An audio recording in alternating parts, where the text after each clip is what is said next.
welcoming you to this event. We are here today to launch a new report on GB Energy. The timing couldn't be better because the board met for the first time this week, as I understand it. And we see our job here at IPR as championing new ideas, bold ideas, progressive ideas that can change the country, that can deliver better outcomes for citizens, for the climate, and for the world.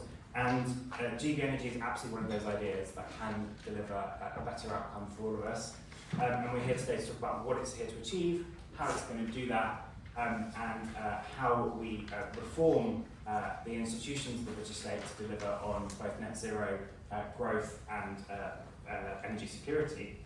I would like to thank the sponsors for this event, EnBW, and for the work that we've done. We couldn't do it without the support of those organisations, so thank you for your support. And I'd like to thank the authors and the team who've done a brilliant job. We're going to have three bits to this conversation. So two of them you know about. One is we're going to have Simone come and talk about the report and introduce the themes of the work. We've then got Jigar Shah, the former director of the Loans Programs Office in the US, who's been doing lots of work in the US under the Biden administration. And we're going to take some lessons from what they've been doing out in the US for what we want to do here in the UK. We also have Dan McGrail, who is the interim CEO of GB Energy, to come and talk about how they're thinking about setting up the institution and what that means for the future. And Peter Clark, who is the business columnist at the Financial Times, is going to moderate that conversation, so that's really exciting. But we also have an additional part of today's lineup, which wasn't advertised, but is our star guest. So I'm delighted also to welcome Ed Miliband, Secretary of State for Energy Security and Net Zero, who's going to come and just give some introductory remarks to what GB Energy is, what it's trying to achieve, and why he's so excited to be leading that change. So Ed, I'm going to hand over to you, and then we will crack on with Simone's introduction, and Damien Zappod will also just come and say some brief remarks from EnBW's side as well.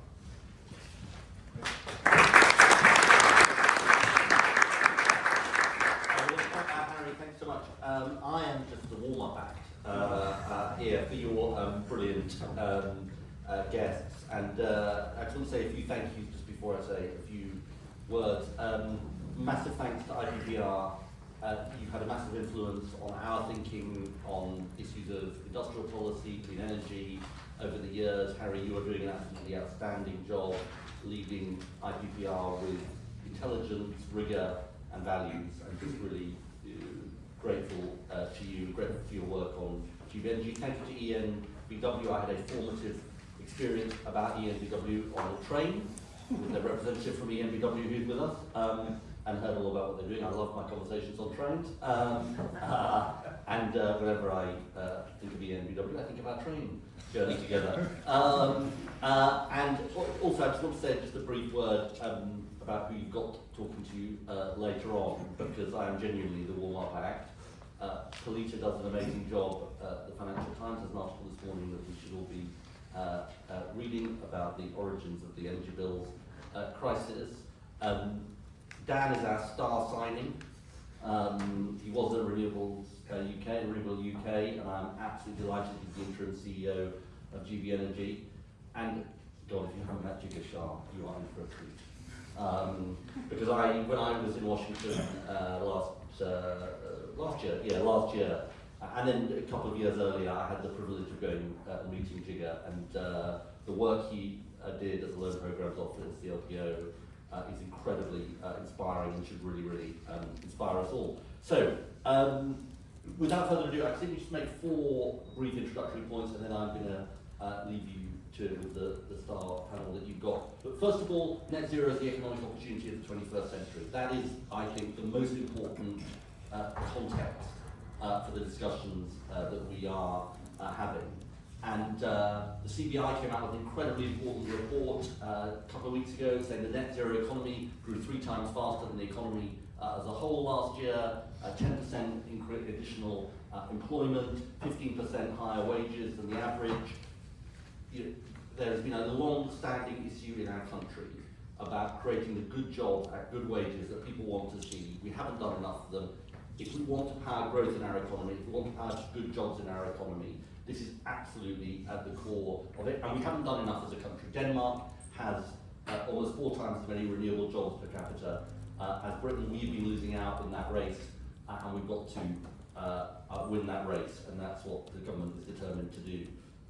Second point, the sort of why part of this. Why haven't we captured these jobs? Fundamentally because we haven't had an industrial policy as a country. And I think it's so interesting coming back into government 8 months in.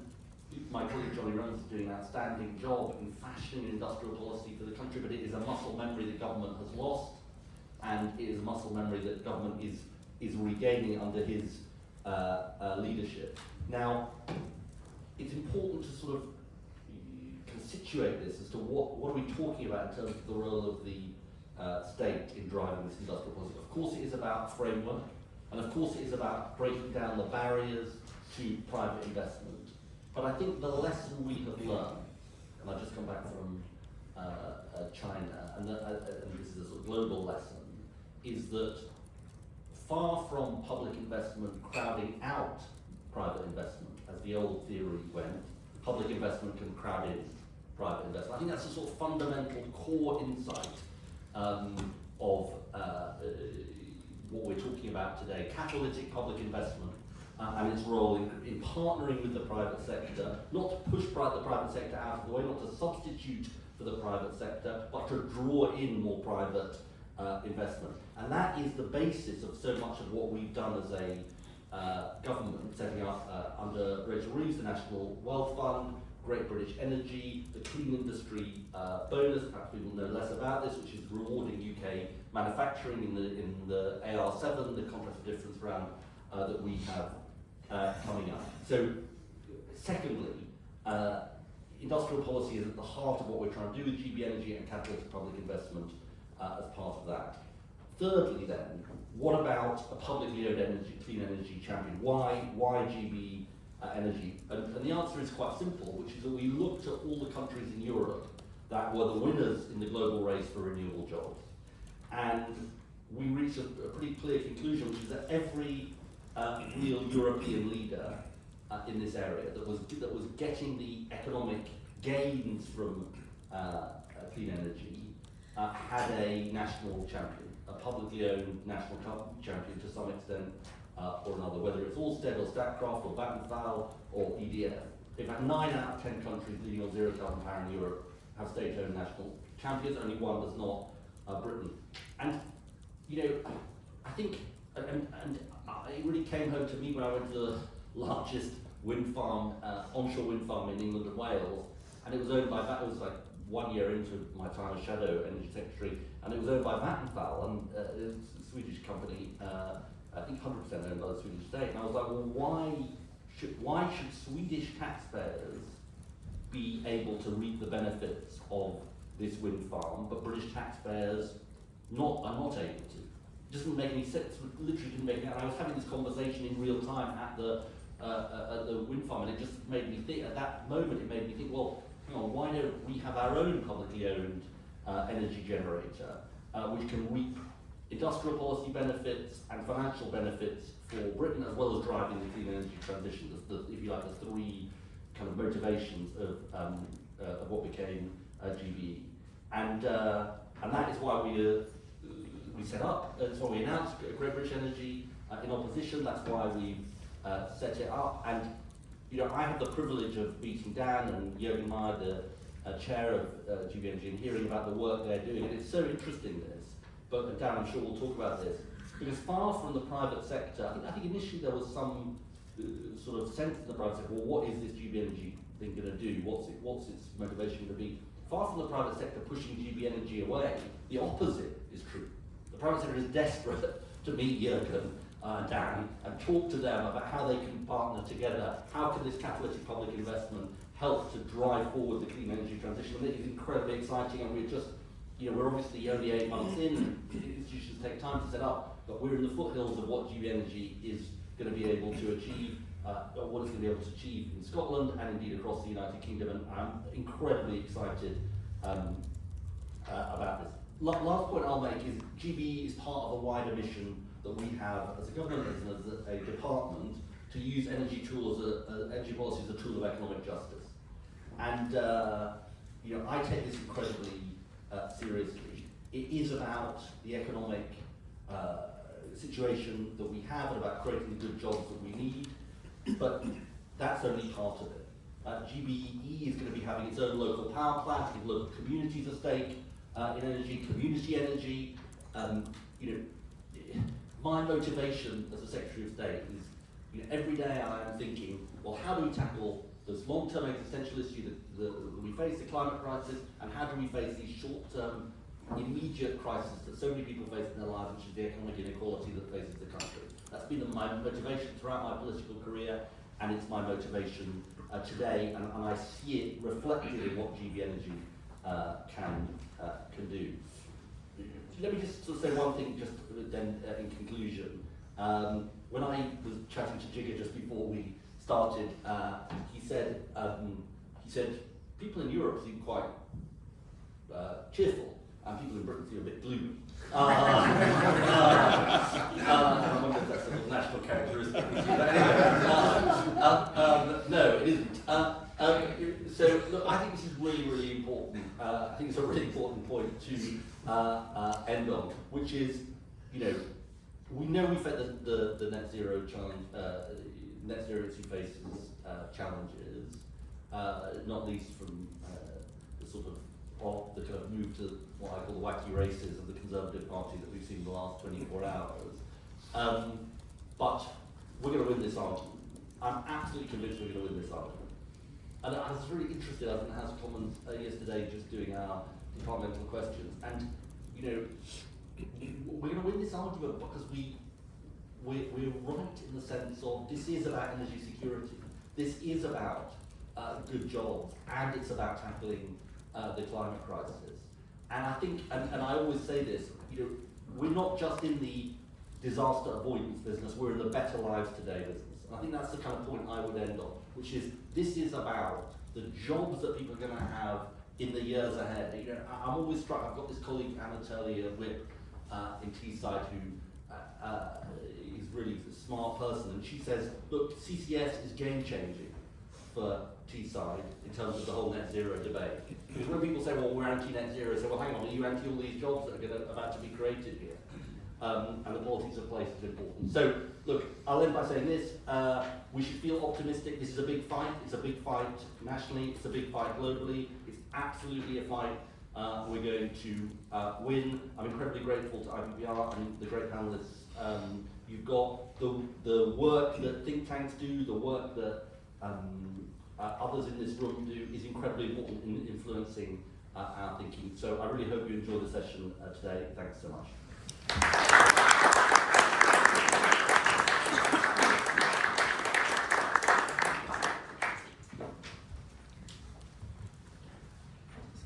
So I'm the second part of the introduction, and the Secretary of State is going to be some act to follow. I will try my best, and I'll keep it brief, because I know you're all here to hear some more about the report and to listen to the great panel we've managed to get together with the IPPR managed to get together for us. So my name's Damien Zacklock, and I'm Managing Director of EnBW Generation in the UK.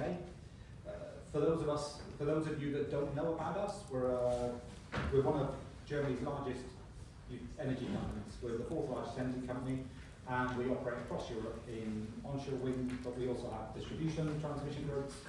We're sort of fully integrated.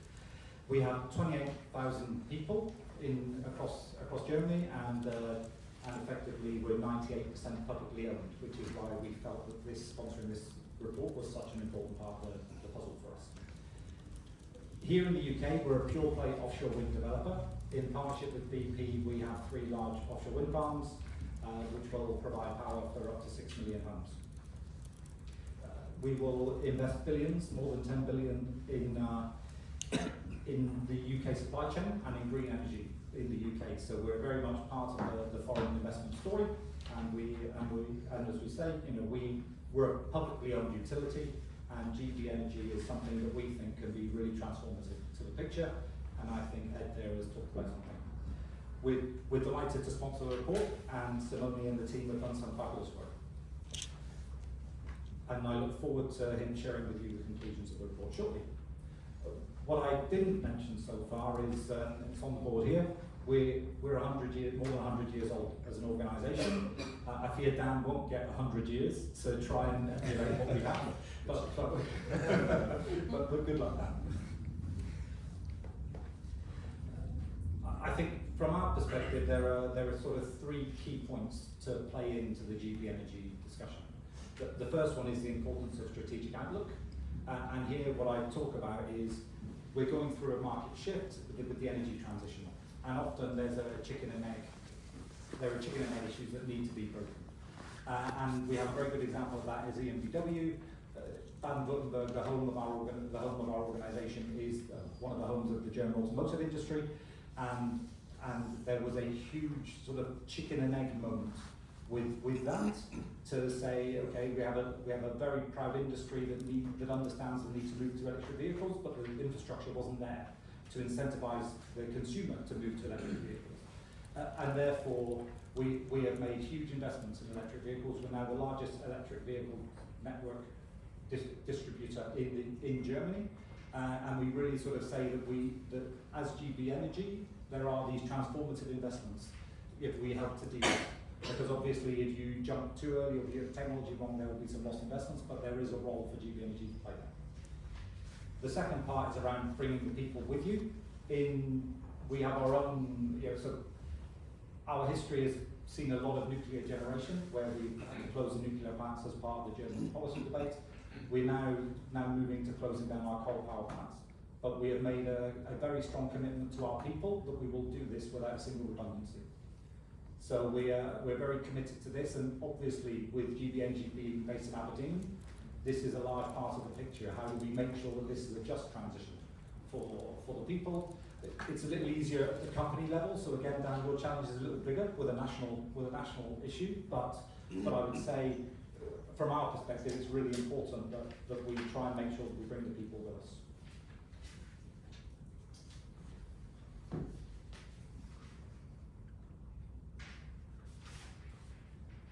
The final part for us is around staying the course.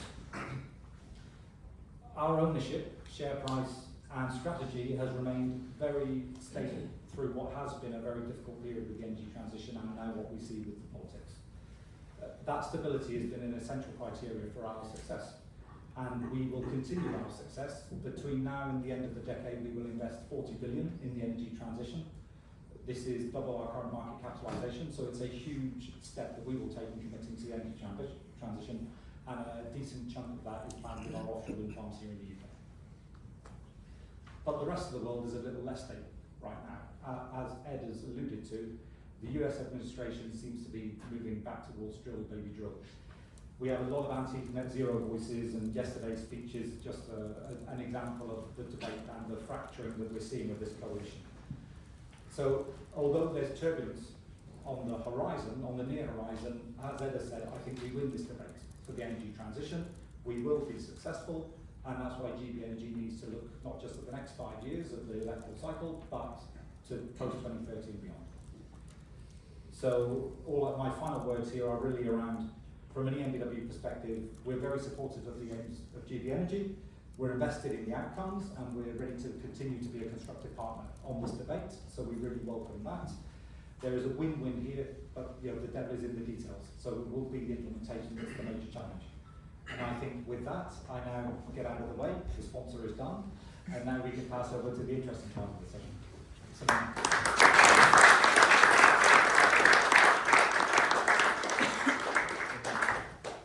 Thank you, Damien, and good morning, everyone. In fact, the report we are launching today provides a detailed implementation strategy for GB Energies to succeed before and beyond 2030. Great British Energy, also known as GBE, is a publicly owned company created by the Labour government with an ambitious but critical mandate to deliver secure, clean and affordable energy. The report illustrates how GBE can effectively fulfill this mandate by implementing, replicating and scaling up proven success stories. Our findings and recommendations have been elaborated from a comparative study of existing publicly owned companies across Europe.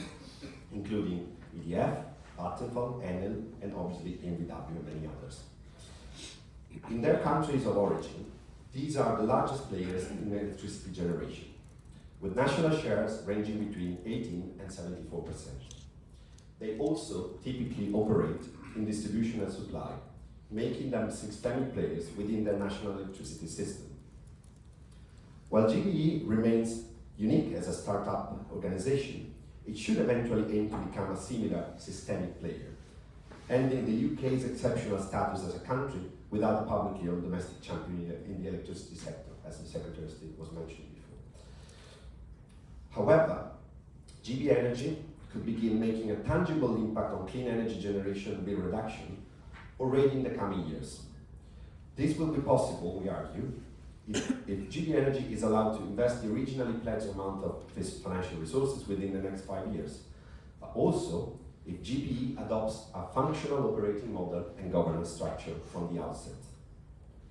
If GBE is merely reduced to a public financing entity for clean energy projects selling electricity through the wholesale market, where high gas prices largely dictate electricity prices, its abilities to support additional generation capacity will be limited, and it will fail to lower electricity bills. How could GBE operate instead? Leveraging its access to favorable financing conditions and adopting a more flexible approach to risk and profitability, GBE should focus on fully developing, owning, and operating clean energy assets unlikely to be delivered by private players. By virtue of owning and operating generation assets, GBE could deliver its cheaper electricity directly to end consumers through long-term contracts, therefore bypassing the wholesale market. The electricity generated could be sold through special forms of power purchase agreements, PPAs, backing utility-scale projects, serving groups of small businesses and public sector entities situated near generation sites. This way, GBE could support domestic clean energy supply chains, helping businesses lower energy costs. PPAs could also back smaller local clean energy projects, supplying domestic consumers through licensed retailers under the local power plan. Faster completion and replicable results can be achieved if GBE focuses on medium-sized onshore generation technologies, while also avoiding grid connection congestions and minimizing network charges. GBE's future governance should also be designed to effectively achieve its mandate. For instance, to increase its internal capacity for expansion, its financial model should be based on profit sustainability and reinvestment, rather than on profit maximization and distribution of dividends. Our recommendations on the operating model and governance are coherent with GBE's evolution beyond 2030, when it is expected to become a systemic domestic champion as the government intended. As 2030 approaches, we suggest GBE should be recapitalized and granted autonomous borrowing powers, requiring its deconsolidation from the private sector or changes in fiscal accounting rules. With financial autonomy, similar to other leading publicly owned electricity companies, GBE will be able to further expand its generation capacity, reaching at least 5% of national share. GBE could also diversify into distribution as an independent operator, addressing growing demand for connections and internalizing distribution costs. Finally, GBE could play a role in offshore transmission and, in the longer term, potentially help establish a unified and publicly controlled British transmission grid. This is just a taste of a juicy 50-page report. We hope you enjoy reading it. We hope you enjoy the panel. Thank you very much.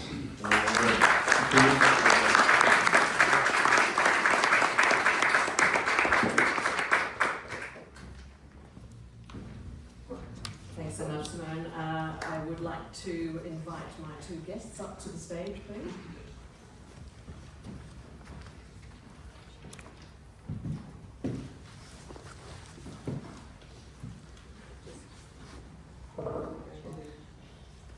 Right. Well, welcome, and thanks very much. That was really interesting. Nice to hear from the Secretary of State as well. Surprise entry late in the race. And great to see so many people here. I feel somewhat awed, knowing as I do how many of you know so much in so much detail about not just the UK energy market, but globally as well. Huge amount of expertise in the room and indeed on the panel. And of course, it's going to be fascinating to hear about GB Energy, which we have been hearing about for years and years and years, it seems, and now it's finally underway. So, Dan McGrail, who I know many of you know, has just taken up his post as the interim chief executive of GBE, based in Aberdeen, the new company's headquarters. He's been seconded for 6 months from Renewable UK, the industry group, where he has been chief executive since 2021. And before that, Dan held a number of senior roles at Siemens UK, and that included work on the group's efforts to develop offshore wind turbine manufacturing here, amongst many other things. Jigar Shah was, until this year, head of the US Loans Programs Office. As you know, Jigar also previously co-founded Generate Capital, which is a very important sustainable infrastructure group. He also founded Sun Edison, the solar power company, and last year was named one of Time Magazine's most influential people of 2024. I think we should just spend the first minute or so just establishing the difference between the LPO and GB Energy. So I guess, Jigar, you know, the clue's in the name of the Loan Programs Office. Can you tell us a bit about the remit of the office and also its financial firepower? Yeah, thanks for having me. The Loan Programs Office was started because there was a recognition that we were really good at inventing things in the United States and I think in the West broadly. But we were not great at commercializing things, right? And so many entrepreneurs who got venture capital, who got support, ended up having to move their operations to commercialize their technology to Asia or to other places. And there was a recognition that there needed to be patient capital to really help those folks manufacture to commercialize in the United States. And so from that perspective, I think that the remit is similar, right? Because that patient capital piece, I think, is very important. I think the second piece of it, though, also is that there is this recognition that that workforce is critical, right? That when you think about the operations of these facilities, having a trained workforce is what reduces risk. And it's often not something that the private sector invests in early enough. And so through the debt that we provide, having a clear plan on how to actually reduce the risk so that we feel like we're going to get paid back is something that we ensure we do in each and every one of our loans. And so that, I think, has also been really instrumental to our success and successful we've been. And so in the last busy period from 2009 to 2011, we did about $34 billion of loans. And these are arguably the sort of the riskiest loans. We don't compete with the private sector, and so these are deals that wouldn't have gotten done otherwise, and had less than a 3% loss rate, right? And I think this last 4 years we did about $108 billion worth of loans, and I think we similarly expect sort of a similar performance, right? And so when you think about that, the success of the institution is one that it pays for itself, right? So the impact on the government purse is actually quite low, but the impact on really unleashing American innovation, American entrepreneurship, and really the industries of the future. When you think about what happened in the first remit of the Loan Programs Office, is that Tesla came out of it, many other people came out of it, and whatever you believe of those companies today, they were arguably the most important catalyst for electric vehicles being successful around the world, right? And I think you will see at least 10 more of those success stories that come out of those last 4 years. Right, and it was established in 2005, I think. Yeah. Can you just say briefly how the Inflation Reduction Act affected its work? Yeah, so when I came into office, we had about $40 billion of unused loan authority. And so this is not a revolving loan fund per se. We are given an opportunity to commit the US government's balance sheet for up to $40 billion, and then when it gets paid back, that's sort of over. And then the Congress has to give us additional loan authority. And so in the Inflation Reduction Act, we got over $300 billion of additional loan authority and additional remits as well. So to help the electric utility industry, for instance, embrace innovation and some of these other ones. But it really is an extraordinary thing, and part of that also is, this new national security remit that we were given, right? And so when you think about the critical minerals mission that we had, right? And so, the U.S. Was really nowhere on critical minerals. I would say today, with the investments that we made, we're on track to being an exporter of lithium by, within 10 years. Okay, now Dan, in a nutshell, how is Great British Energy going to differ from the LPO? Well, first thing to say is I'm going to get this out up front. It's day 3, so otherwise I keep coming back and saying that. And it's a privilege to share the panel with Jigger as well. I mean, I manage the Times or the Financial Times, but Time Magazine is an aspiration I had never thought of. But look, for me, Great British Energy, I mean, it really is rooted in what the Secretary of State said earlier about net zero being the economic opportunity of our time. And for me, I absolutely believe, and I'm very much a private sector thinker, I've come in here because I believe in the role of commerce in delivering the energy transition. But it is unquestionable that the role of catalytic public investment can be huge. And our aspiration, and very much the reason why I find this so exciting, is that this is about creating a British publicly owned energy company. And that is a differentiator from the LPO insofar as actually our long-term aspiration is to build, own, operate assets in coordination with the private sector, bringing private sector money into spaces where it is currently hard or harder to make investment decisions. So we want to catalyse, accelerate investment decisions, and then align that, crucially, with those wider ambitions of the state and society in terms of triggering more investments in British technology, unlocking British enterprise, entrepreneurship and innovation within the projects within which we invest, and helping work with other bodies and alongside other bodies to make sure that the transition of workforce happens in a coordinated way, and we bring the skills and the jobs into, along with this. So, Ed referred to the example of Denmark. My aspiration, our aspiration in general, is that we really boost that British legacy of workforce innovation and ultimately exports that come along with the energy transition in general. And what about this vision that the IPPR report has painted of eventually Great British Energy becoming sort of the equivalent of EDF, Vattenfall, these big European state-controlled energy companies? Is that something that strategically you're going to be trying to put in place, or at least set the groundwork for potentially doing after 2030? I mean, the chair of Great British Energy, Jürgen Meyer, has been on record very clearly stating that our ambition is to create a British state-owned energy company, an equivalent of Ørsted.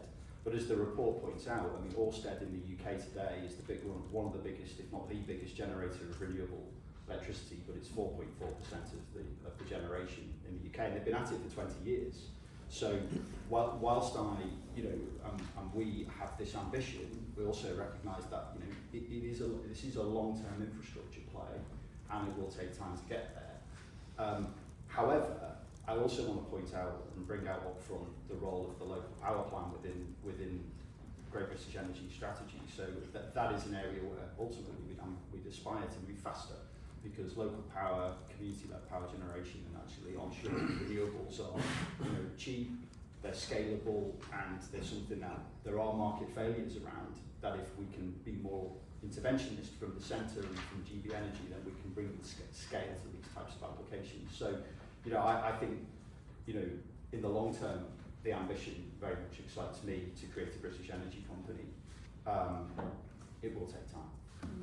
And Jigar, what do you think from your experience, if you were in Dan's shoes and this long-term ambition was being projected as a key aim for your organisation, what would you be thinking about that? Well, I think as Dan suggested, and obviously Ed said the same thing, this really is the largest wealth creation opportunity of our lifetime, right? And so the challenge that you have is that there's no lack of ambition within the British people, in the same way that there's no lack of ambition within the American people that we supported with the Loan Programs Office.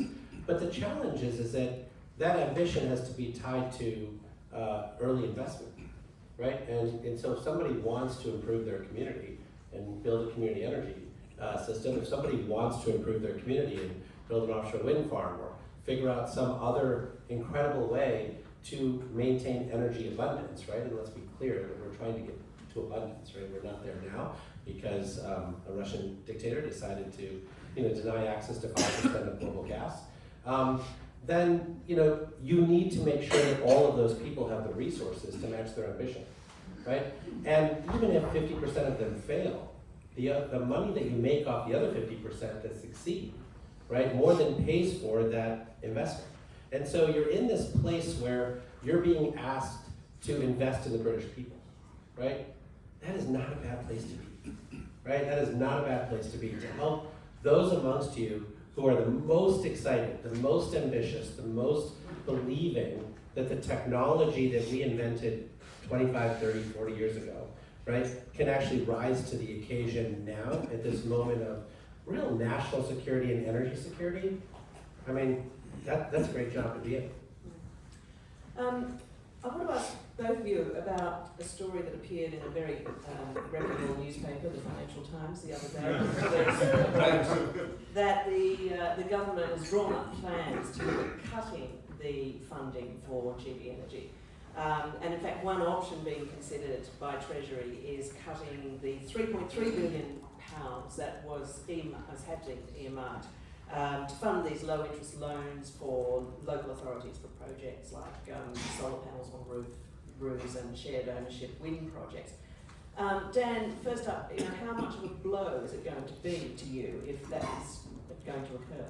Well, first thing is I think the government have been pretty quick in responding to those to those reports by saying that they're absolutely committed to the Great British Energy policy, but ultimately and the funding that goes along with it, but also the to your point on local power, we're hopeful to be able to start making some progress on this pretty quickly. It's an area where, as I hinted to earlier, this is actually quicker to unlock. It's something that has a demonstrable impact on communities, and and to that extent, to me, that would be the area where we're impatient to move quickly on. So I hopefully be able to say that we'll be seeing more announcements on that pretty quickly. So I mean, is it destabilising for you at this early moment of the organisation's history? I'm completely focused on what we're doing. So I don't know, not for me, not. Yeah. And Jigar, did you ever face moments like this where there were serious concerns about the LPO, or was it really that you came in at a moment where, in fact, the government was very much determined to try to advance the agenda as quickly and rapidly as possible, and if there were difficulties, how did you address them? Yeah, I mean, I unfortunately empathize with Dan's position, because I was also in the business of drowning out the noise. And look, I think that when you think about these institutions and the patient capital that it provides, right, there is a plan, right? If you actually want to achieve energy abundance, if you want to meet the national security moment that we're in right now, you need to stay the course, and you actually have to figure out how to accomplish these really large, bold, audacious goals, right? And one of the big challenges that you have is that there's always someone who says, I would like for you to solve this near-term problem for me, because someone is, like whispering in my ear about how they need this thing or whatever else. And you need separate institutions to actually be able to make sure that you're making long-term investments, because that's what we're talking about here. I mean, when you think about the flourishing of the UK economy, of the UK people, it is all dependent upon energy abundance, right? I think we all admit to ourselves that, while US LNG is interesting, it's expensive, right? It is not the way that you want to run a modern economy, right? And so you run a modern economy by leveraging all of the extraordinary local resources that you have here in the UK. And that requires a strong institution like GB Energy. So Dan, can you just talk a little about what's actually happening in Aberdeen at the moment? What sort of office have you got? How many people are there? I think you've got a board, obviously. You had your first board meeting, did you say yesterday? Yeah, so it was Monday or Tuesday. Right. I did read the other day you had, there's 0 employees at the moment. Is that still the case? Not quite, no. I mean, we're building the team, so there are a number of vacancies which are being recruited, including in Aberdeen. We're still working out the DESNZ office in Aberdeen for the time being. There is work going on to find a permanent home in Aberdeen for GB Energy. But the initial focus of the work has been very much, and actually this is one of the proof points of what Ed said earlier about the private sector being hungry for the existence of GB Energy, is that the team have been doing an incredible job really building a pipeline of opportunities, and many of them have been companies coming directly to GB Energy's team and say, look, we're keen to work with you. So actually part of the work that is on my table and on the team's table at the moment is going to be about narrowing down that quite significant pipeline of opportunities, and hopefully sort of being able to put in place plans to transact within a reasonable amount of time on some investments which are pretty exciting. So that's the work that's at hand at the moment. Clearly we have to do the important work of building the governance of the organisation, making sure we've got the right committees in place. The board did meet. We've got an excellent board with a huge amount of experience from different parts of the industry. Kate's in the room as well, from the board as well today. So I mean, it's like really, we're just building up and getting ready, but we need an audit committee and an investment committee, and we need to do all of that kind of important work, whilst actually getting on with the bit that really excites me, which is starting to work out where we're going to make our investment plans. And when do you think you're going to be in a position to be able to do that, to actually start making and then implementing those plans? Well, the priority, the first priority for me is to make sure that, and I talked about narrowing down. I'm here on a 6-month secondment. The crucial thing is to make sure that we have a strategic framework around which we invest, and the 8.3 billion is a lot of money. It will be a challenge to invest 8.3 billion and make sure that is delivering them the best return for society. Because I mean, we talked about. I mean, the report talks about the approach to profitability, but also we've got other measures. We want to make sure that we're investing to create the maximum amount of jobs. We want to make sure that we're investing in the right places that are going to deliver transition opportunities. So, I want to make sure that whatever investment we do fits in line with a plan and a strategy which is, delivering the maximum amount of return for society as possible. You mentioned that you're an interim CEO. Can you just clear up something that people often ask me about GB Energy, which is why is there an interim CEO right now in March, and why is there not a permanent one? Look, it's about speed. It's about getting going quickly. I mean, hiring someone on a permanent basis is going to take time. It's got to go through a proper process. So, I'm really delighted to be here to work and hopefully move faster and get the organisation off the ground quickly. And the preparation's been begun to hire a full-time. I think the job is out there, so. Right, and you might be applying for it. Yeah. It's a bit like saying, do you want to be Prime Minister? Okay. I mean, it is an interesting question though about the makeup of a workforce, and you both mentioned that. What are some of the really important things, Gio, that you had to think about in terms of workforce skills when you were in your job at the LPO? Yeah, I think when you think about the biggest challenges that we have in clean energy, it's not the technology. We have the technology, right? It's been around for a long time, and frankly, the UK has been, a real leader in deploying it at scale. The challenge that you have is all of the, tradespeople that have to install it properly the first time. And then when something goes wrong, folks who have to come in and actually fix it, right? When you think about what we're doing here, these are permanent assets that have to be dependable and reliable all the time, so that people have reliable electricity. But the same thing is true in industrial processes, green processes, right? Manufacturing facilities, etc. While the robots are coming, and we certainly have seen increased automation in manufacturing facilities, having skilled workers is how you keep these plants profitable, right? And so one of the things that we find is that there has been a challenge, particularly in America, but I would say in other places around the world as well, around getting the best and brightest to choose the trades for where they want to spend their career. There's been a stigma around why didn't you go to college or university or whatever it is. And I think that there's an important role for us all to understand that the physical world still exists, right? I mean, I know a lot of people are on their phones and, in the digital world these days, but the physical world still matters, and figuring out how we actually bring the best and brightest to that world is essential if these investments are going to pay back. So I want to ask you both about some of the ideas in the report, which I think are really interesting. Dan, first up, the OPR authors are saying that really GBE should be focusing on onshore wind and solar. Is that something that you personally agree with? I think the answer to that is very much in the measures that we choose.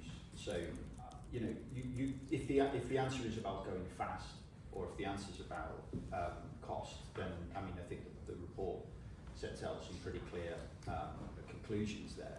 And I think certainly in local power, community energy, those types of technologies are readily available, mature, scalable. But if we are looking at job creation and economic growth, and where we can build long-term export opportunities for British industry, then that might take you down different pathways. And they will all have different periods of return. But I'll give you one example. Within that pipeline of opportunities, there's one area of interest is floating offshore wind. Now, floating offshore wind is technically, as you say, it's proven, but it hasn't been scaled yet. And actually, there's a huge opportunity for British enterprise within various different elements of that supply chain to build unique capability based on things that we are comparatively good at. We have a great legacy in oil and gas, making things float, working subsea, so on and so forth. So that's an area where we might think, well, actually, if we are able to be catalytic in bringing forward more projects here, then actually we can deepen supply chains in the UK, build up more content that then turns into an export story over a much longer period of time. And I picked that opportunity because, and this is very pertinent in the US as well, that offshore wind, and our story in Britain in offshore wind is really quite phenomenal in terms of the amount that we've built. But offshore wind as an application is fairly limited globally to countries with shallow seas and pretty windy. So if you can make it float and you can do that and bring the cost down and make it manufacturable and exportable, then you bring that technology to basically any country with a coastline, and that then turns it into a global market. So the role of being catalytic on maybe some projects in the UK can be market making at a global level. That then becomes a much more interesting economic story. And for me, balancing up that kind of delivery of clean energy megawatts with delivery of economic opportunity is the balance that we need to find. That's interesting. So we could expect to see GB Energy investing in floating wind in the relatively near term. It's one of the areas we're looking at. I don't want to put timelines on things, and because I have to recognise that there are processes going on. I mean, the Secretary of State referred to auctions. I don't want to say anything that those are competitive processes. So, but we are, we're looking at all of these areas of the market, and where are there opportunities for the UK to take leadership, as much as where are there opportunities to deliver megawatts and clean energy fast. Right. And just to be clear on the auctions, I mean, they're coming up in a couple of months, actually. It's quite soon that the window opens. I guess that you are not really going to be looking at taking part in the auctions or forming any sort of alliance with people, with bidders who are taking part in the auctions at the moment, but perhaps once the outcome of the auctions is known, that you might do it afterwards, or actually is that time frame not quite right? I might play my day 3 card on this again. I mean, it is pretty early. There's a long list of opportunities. The auction is, in energy terms, around the corner.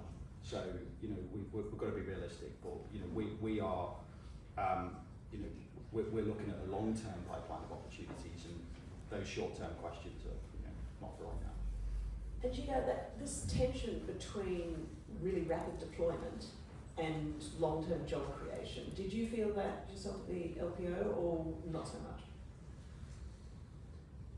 Not really. I think one of the challenges that we have is that I think we artificially constrain ourselves to saying that we can either do this or do this, right?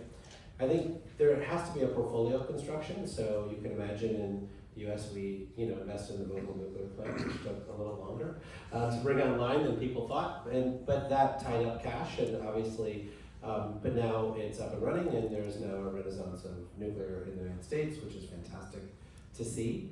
And then we had solar projects that we did, and those came online 2 years after we provided the loan, right? And so there's a portfolio construction here, and for some of those loans, the sponsors actually, as soon as the construction was over and it ran well for 2 years, they paid us back early, and then recycled that capital into the private markets, right? And so this catalytic effort that GB Energy or others can play is really important for near-term projects, and also very important for the vision for the long-term health and success of the UK, right? And so I think you can do both. You have to be smart about portfolio construction and when you're going to recycle the capital and all those things. And so I'm sure very smart people are working on them, and so they're going to figure that out. But I do think that it's very important for people not to lose sight of the fact that abundance really does matter.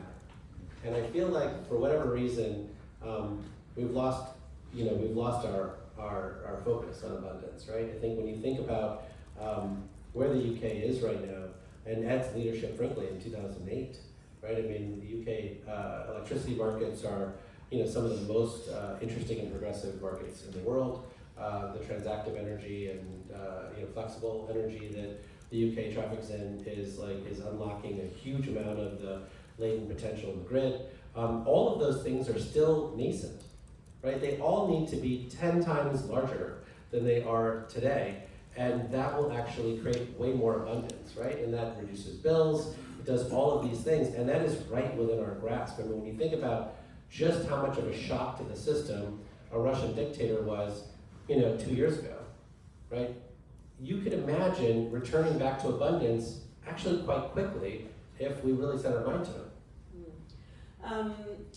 So the Secretary of State said that you had noticed that people were quite optimistic in Europe and a bit more gloomy in the UK. What did you actually think about it? Well, I think that it's just what I said. I think when you think about just how consistent and steady the investment has been in the UK around all these solutions, it's the reason why when you think about this shock to the system that occurred, I mean, everyone talks about LNG sort of saving Europe. But in fact, it was the know-how of the UK people and the European people to deploy energy efficiency measures and renewables at speed that met a majority of the risk. I mean, and then LNG filled in the remaining gap. But a majority of it was a rapid ramp up of renewables and energy efficiency. And I think for whatever reason, the narrative just hasn't been told accurately. And then now you're in a situation where people think that they're beholden to US LNG or some sort of external force, which doesn't make any sense to me. I think when you think about just how successful the UK has been in weathering this storm, and yes, it was an existential threat. I mean, when you think about 5% of global natural gas being denied to a continent, that is gonna knock someone back everywhere in the world, right? And I just think that for whatever reason, people are like, well, we're not sure that we can actually change these regulatory laws in the UK to move faster. I'm not sure that we can actually change the way we do business here to move faster. Of course you can, right? There's a war room just down the street, right? That's what you did, right? You taught us all how to do this, right? I mean, and so I think we are at a moment right now where institutions are being stood up like GB Energy or NWF or others to actually meet this moment. And I think that the UK is doing this extraordinary job of figuring out how to show global leadership at a time when the globe needs that leadership. And I think for people to say, yes, but what about our permitting? I was like, really? I mean, I really think that we can fix this. Well, yeah, sorry, go on then. I just want to take the opportunity to sort of help you leave these shores thinking that someone isn't gloomy. You know, I'm incredible. I think the value of perspective is always hugely powerful. We can often be in the moment. And there's loads of moving parts out there, and it's, you know, obviously geopolitically tense time. But you know, we are in the midst of something that is quite phenomenal. You know, Michael Shank said recently, the energy minister said that you know, not many politicians turn up to put a high-vis jacket on and a hard hat and close something. When it went to close the Ratcliffe-on-Soar power station, our final coal-fired power station, just in the last quarter of last year. And it's an incredible milestone, considering in 2014 about 40% of our power was coal. You know, it's incredible process that we've been through.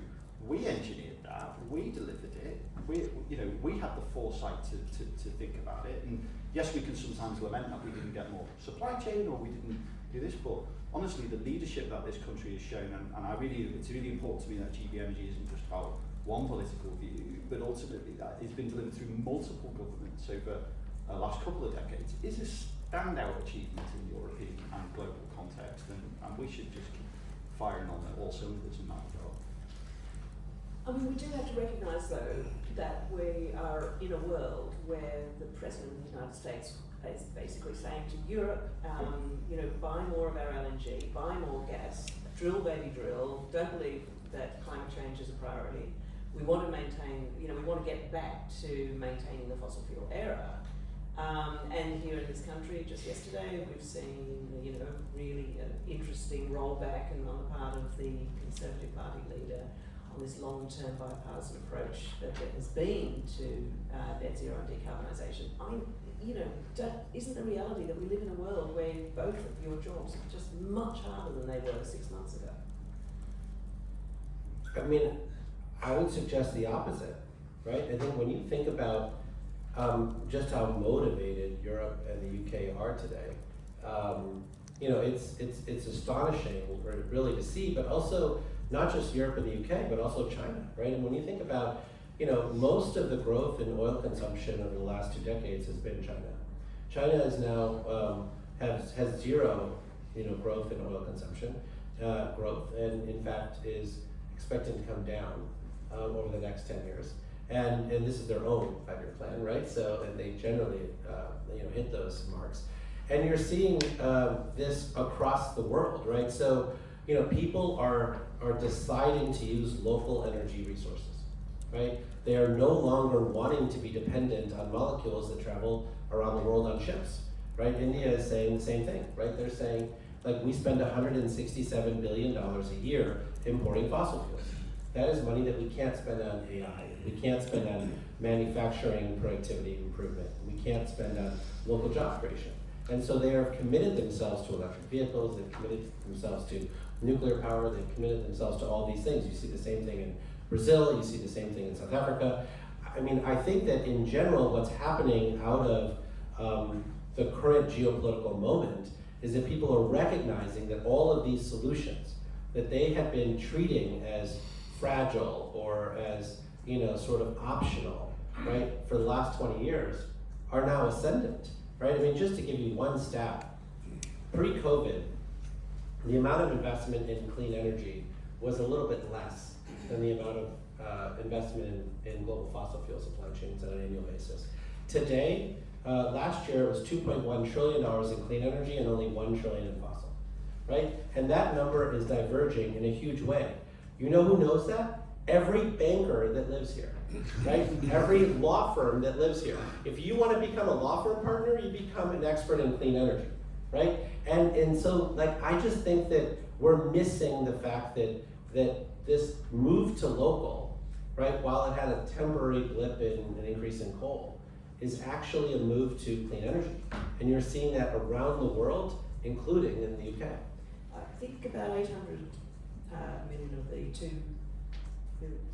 800. I think China is basically supplying most of that 2 trillion, right? Or investing most of that 2 trillion? No, they're not. I mean, they're making a lot of the $2 trillion worth of solar panels and that kind of stuff, but the investment is coming from Western pension funds, Western, pots of money. And you know, that was a choice that we made, right? I mean, most solar panel technology was invented, you know, through institutions in Germany, institutions in the US, and you know, Martin Green at the University of New South Wales in Australia. And we decided that it was okay to let all that technology go to China. The same thing's true with lithium-ion batteries that was invented by John Goodenough at UT Austin.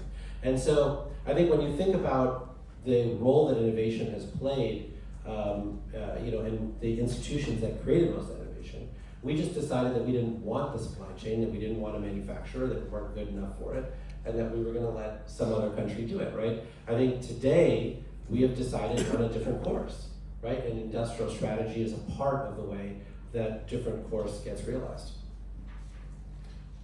Yeah, I just think from my observation as a working in the private sector is that generally industry is asking government to go faster, not to go slower. The kind of strategic positioning and long-term thinking on this has been done. If you look at if you take R&D spend as a proxy, if you look at automotive spend, about 1%, and I've researched this myself, so I might get the statistic wrong, but ultimately about 1% of the global R&D budget, collective R&D budget of automotive OEMs has been spent on internal combustion in the last couple of years, right? So there's a year, I think it was 2022, I found the statistic for.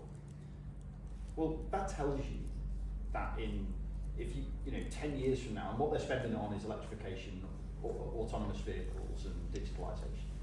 So what that tells you in 10 years' time, an internal combustion engine will be a rare and by consequence expensive commodity. And the question ultimately comes down to, do you want to position countries, industries against growth markets, or do you want to position them against markets which are going to saturate or decline? And ultimately, I think what we're doing, and to answer your question, does the job become harder? The job is, if you're working in an industry which is positioned against growth markets, I think that's an easier thing than it is to work in one which is declining. Yeah. I want to go to questions shortly because I know that a lot of you will be wanting to ask them. Just before we do, one final one from me, which is, I completely understand your points on abundance and the geopolitical competitive situation that we see in energy markets, China's dominance, but really what people are interested in in this country at the moment in particular is energy bills. And there's a lot of interest in when GB Energy might be able to say that it is doing something that's going to be lowering people's energy bills in the way that actually the IPPR report has set out, that if, for example, you're able to do deals that or reach a point where you're able to have long-term PPA agreements that bypass the wholesale market, then you can hopefully reach a point where you are actually having an impact on lower bills. So I guess it's a long way of saying, when will GB Energy be able to have an impact on lowering bills? Well, firstly, I mean, that's a question that's very difficult to answer, but ultimately the report from IPPR is incredibly helpful in bringing forward some really interesting ideas on business models, which I will take away and evaluate with the team, because I think what's been put on the table here is intelligent, it's well thought through, and it's it's something very much worth exploring.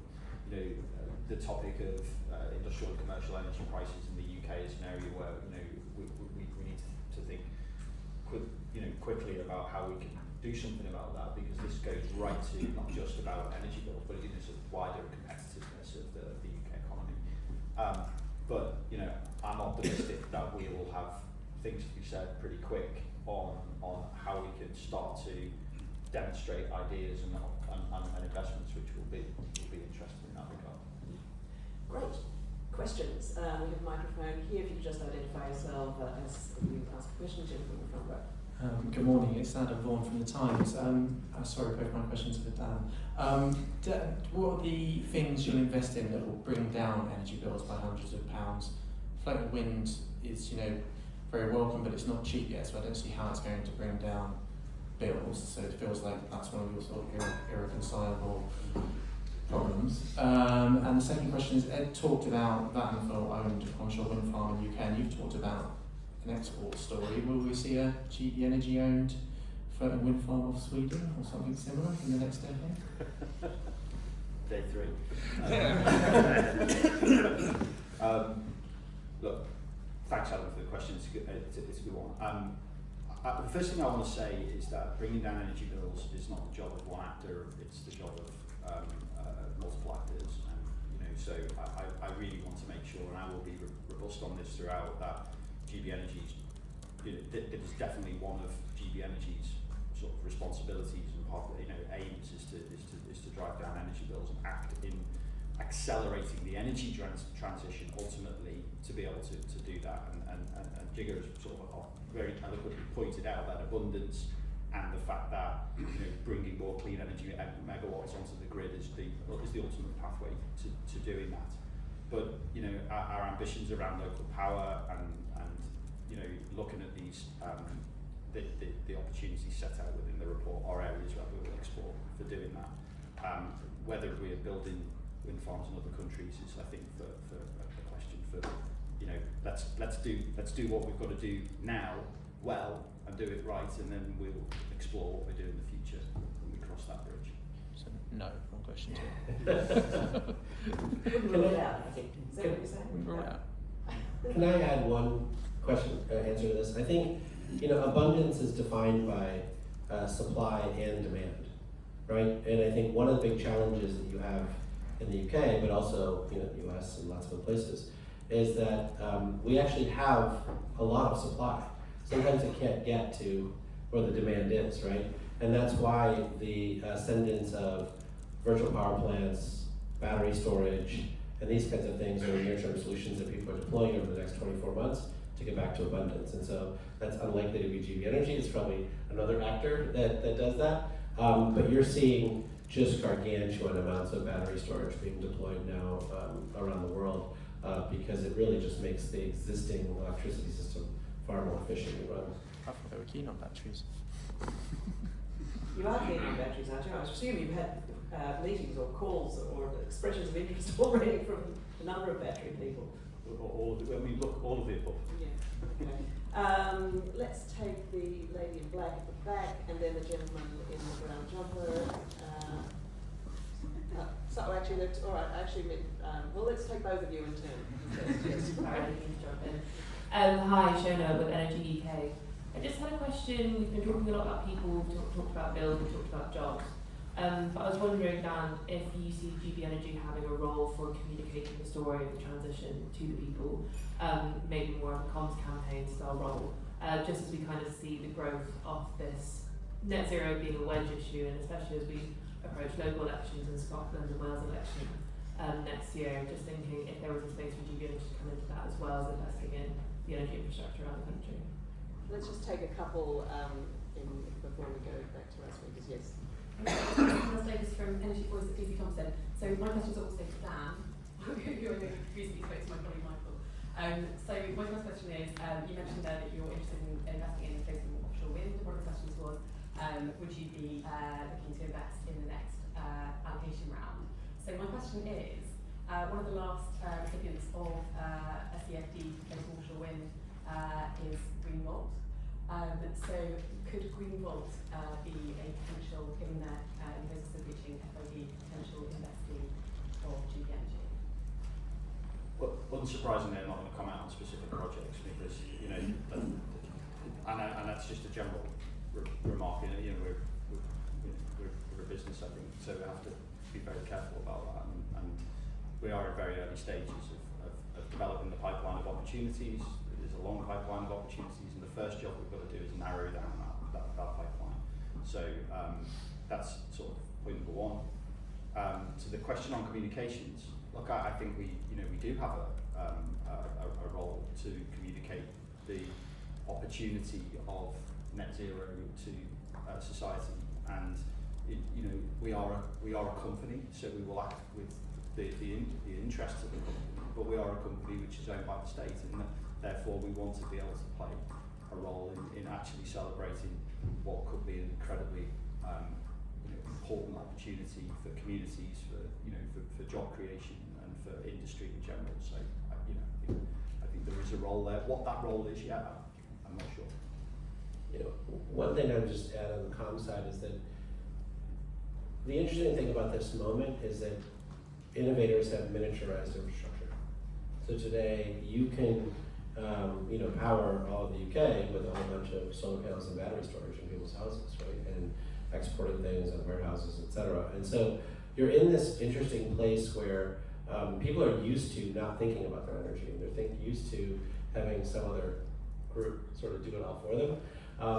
And the fact that they actually could participate in this wealth creation opportunity and figure out how to actually get involved is something they don't know. And the comms piece is, I think, critical to making sure that they know that this is an area where they can actually make a lot of money. Interesting. Gentleman in the brown sweater and then the gentleman in the check shirt. Great, thanks. Chitanya from the New Economics Foundation, another think tank and charity based in London. My question to Jigar is on artificial intelligence and impacts on energy. In your sort of vision for say 2030, 2035, when we'll have abundance of energy, do you see AI as a complementary story to that, or is it more a disruptive factor in that story of abundance when it comes to energy? And sorry, we'll just take one more.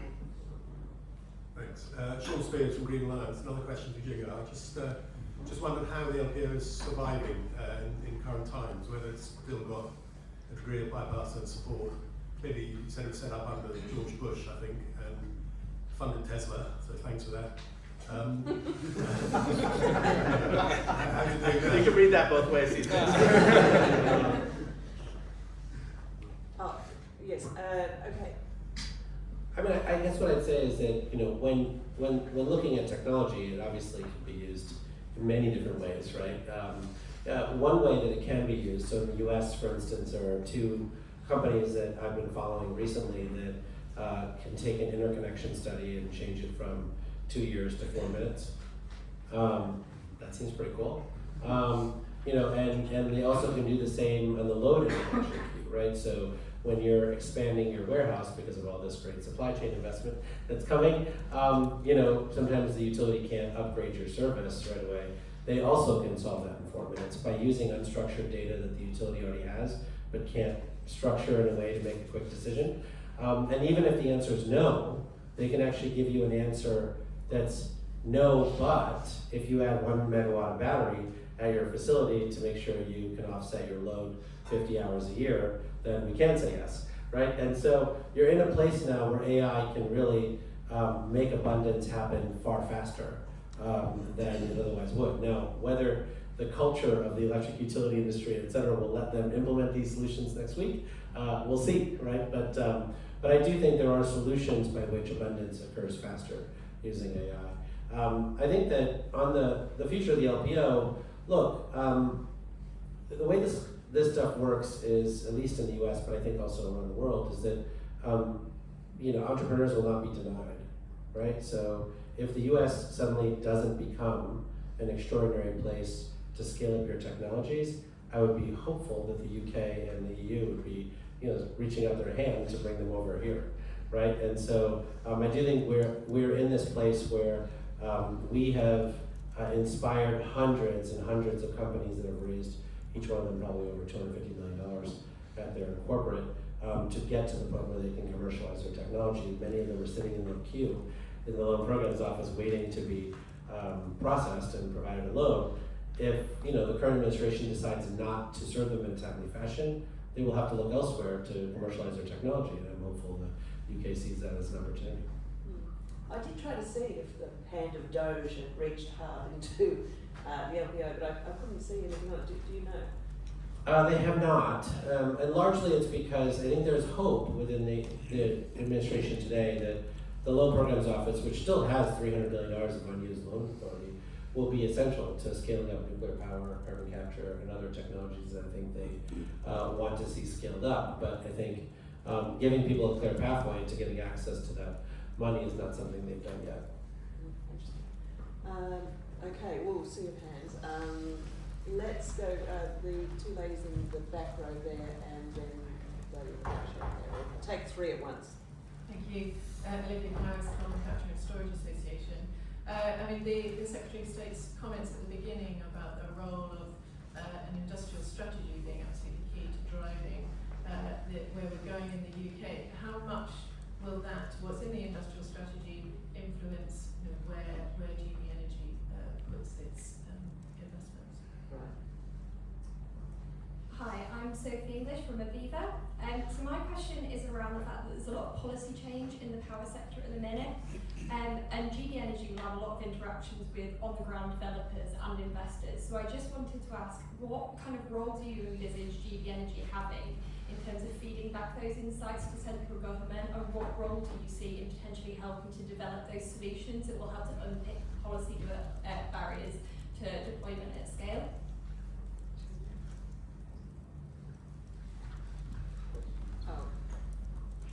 Hi, Kelly Hawley from Regen. It was a question for Dan about local authorities who have actually been sort of local state actors investing in renewable energy quite successfully, or some have.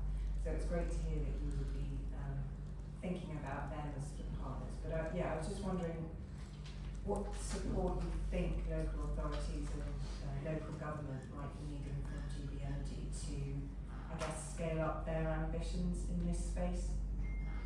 And so there was just another question in the back there. Yeah, we can just take that as well. Thanks very much. Anna Marco from the Trades Union Congress.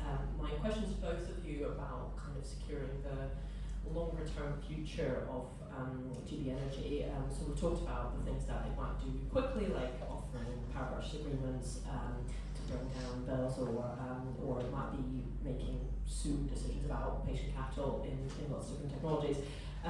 But I think both Jigar's contribution and also the Secretary of State at the start pointed out that the real value comes in a few years down the line. Like that ambition to become the Vattenfall EDF of the UK is not going to happen that quickly, and that's really where it's going to start bringing really good revenues back to the state and fulfilling that kind of public underpinning role.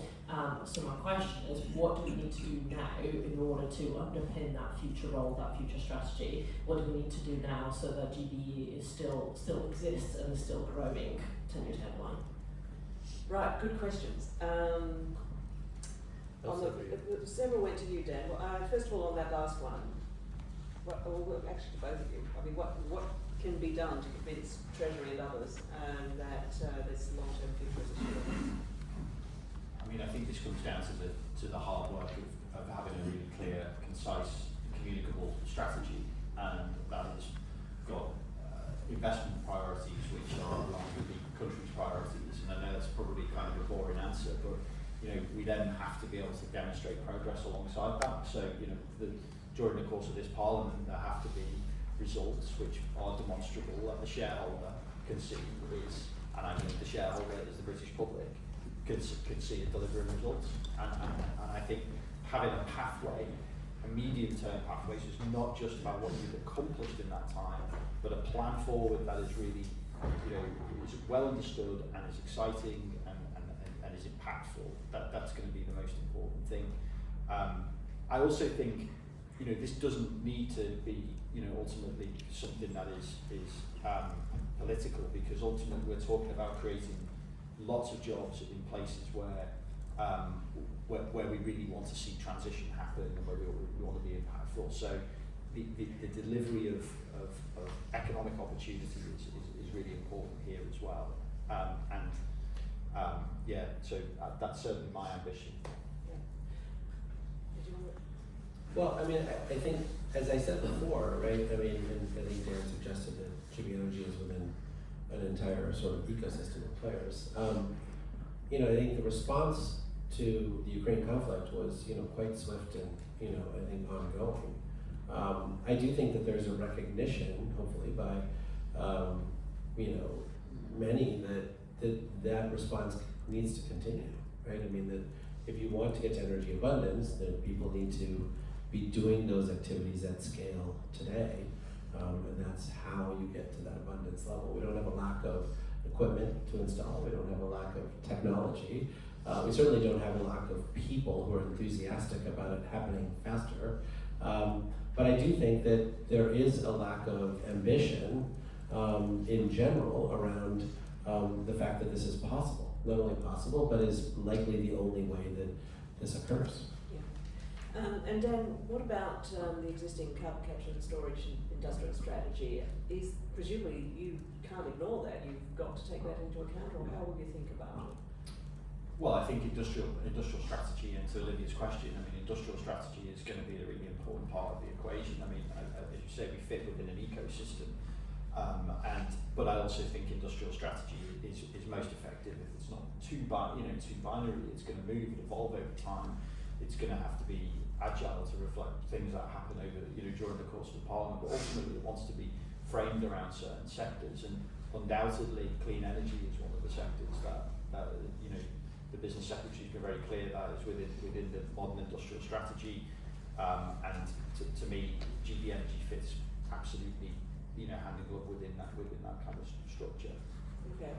And the other questions on, for example, what sort of support local government might need from GB, what it might be able to offer, and also just we are in this period of great policy ferment, where every bit of the energy market and the energy system, in some ways, it seems to have been subject to consultation, review, or whatever. How are you going to be dealing with that? Well, first thing to say is, I come from an infrastructure background rather than from local government, so my first job there is to learn. We have got somebody starting to lead on the local power part of our activities in the next couple of weeks, so it will be their mission very much to really understand that. There have been some successes and there have been some false starts from what I can understand over local authority energy companies over the years and things like that. So I think there's a lessons learned piece. To me, it's pretty obvious around that there are probably market failures around how you can really scale local community energy projects in the UK, and actually identifying them, working out how GB Energy can play a role to bridge those challenges and work alongside local authorities and other partners and other government departments. We should emphasise that this isn't all necessarily about local authorities as a route to market. Local power can be delivered through other means, and therefore sort of having a person who's going to be, and they'll be saying more when they're into the post about how to unlock that opportunity is going to be important. But start by listening and engaging, I think. I'm afraid the hour is upon us, and somehow we have managed to get to 11 o'clock very swiftly. Just like to say huge thanks to our speaker. Please join me in thanking them.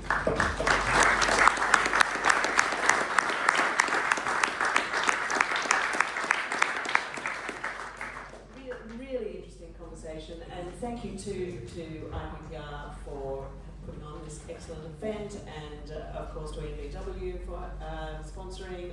It's just been super interesting to hear from your insights, and I hope we can do this, I hope to hear more events like this so we can hear how indeed GB Energy is proceeding. And Giga, anytime you want to come back and try to brush away some of the British gloom and tell us how we can just quickly carry on and get things done as fast as possible, that's also going to be welcome. So thank you very much. Thanks for the questions, and thank you, IPPR.